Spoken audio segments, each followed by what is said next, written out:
नमस्कार दोस्तों, स्वागत है आपका हिंदी नॉलेज शो में। तो दोस्तों, जैसे कि मोबाइल फ़ोन में हर साल एक नई जनरेशन आती है, नई टेक्नोलॉजी के साथ में, नए प्रोसेसर के साथ में और नए-नए प्रकार के फीचर्स के साथ में। और ये जनरेशन का सिस्टम सिर्फ मोबाइल फ़ोन तक सीमित नहीं है। छोटे से छोटे हर एक प्रोडक्ट पर ये बात लागू होती है और बड़े से बड़े प्रोडक्ट पर भी। उदाहरण के लिए आप लड़ाकू विमानों को ही ले लीजिए, वहां पर भी जनरेशन का सिस्टम है। जैसे कि अमेरिका द्वारा बनाया गया F-16 लड़ाकू विमान एक फोर्थ जनरेशन यानी कि चौथी पीढ़ी का लड़ाकू विमान है।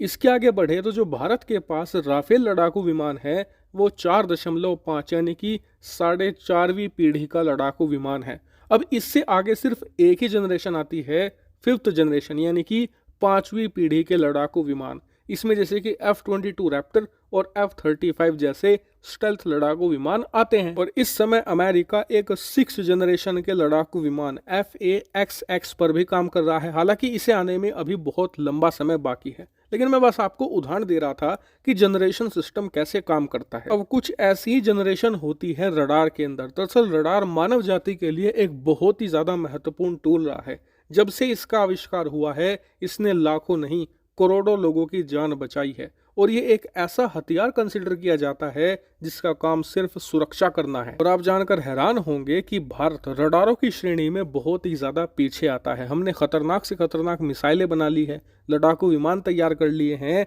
और एक से बढ़कर एक युद्धपोत भी बना लिए हैं, लेकिन भारत रडार बनाने के मामले में बहुत ज्यादा पीछे है। लेकिन अब आपको जानकर बहुत ही ज्यादा गर्व होगा कि भारत ने इन रडारों की श्रेणी में एक ऐसी छलांग लगा ली है कि भारत सबसे पीछे से उठकर अचानक सबसे पहली श्रेणी में आ चुका है। लेकिन क्या है खबर? दरअसल खबर निकलकर सामने ये आई है कि भारत की एक हैदराबाद बेस्ड कंपनी जिसका नाम है अस्त्रा माइक्रोवेव, ये मैन्युफैक्चरिंग करने वाली है गैन बेस रडार सिस्टम। आप सोच रहे होंगे कि यार ये क्या बला है, तो निश्चिंत रहिए, टॉपिक थोड़ा कॉम्प्लेक्स जरूर है, लेकिन मैं आपको इतने सिंपल लैंग्वेज में समझाऊंगा कि आपको कोई भी दिक्कत नहीं होगी।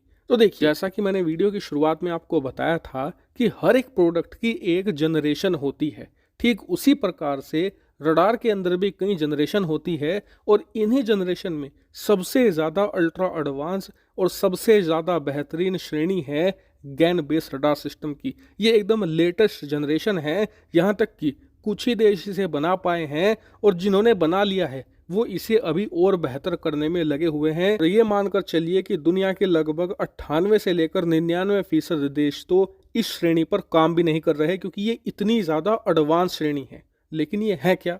तो देखिए, ये है गैन बेस, मतलब कि गैलियम नाइट्राइड बेस रडार। दरअसल ये एक बहुत ही खास प्रकार का कंपाउंड है जो मिलकर बना है गैलियम और नाइट्रोजन से। और इसे आप बस ऐसे समझ लीजिए आसान भाषा में कि ये भविष्य है सेमीकंडक्टर का। जी हाँ, ये सेमीकंडक्टर का भी फ्यूचर है और हम इस गैन रडार में करेंगे भी यही। दरअसल ये फ्यूचर का सेमीकंडक्टर है, इसे रडार के साथ अलाइन करेंगे जिससे ये बन जाएगा gallium nitride base radar system. और ये इतना ज़्यादा एडवांस होगा कि किसी भी लड़ाकू विमान में लगने के बाद वो लड़ाकू विमान छोटी से छोटी डिटेल को भी आसानी से स्पॉट कर पाएगा। और बताया तो ये भी जाता है कि इसकी क्षमता इतनी ज़्यादा होगी कि जो लो स्टेल्थ लड़ाकू विमान होते हैं, जैसे कि Su-57 हो गया, चीन का J-20 चेंगडू हो गया, इन्हें ये बड़ी आसानी से डिटेक्ट कर पाएगा बिना किसी इशू के। लेकिन इसकी खूबी यहीं ख़त्म नहीं होती। दरअसल कुछ मिसाइलें ऐसी होती हैं जो अपनी रफ्तार से रडार को बीट करती हैं और तबाही मचाती हैं।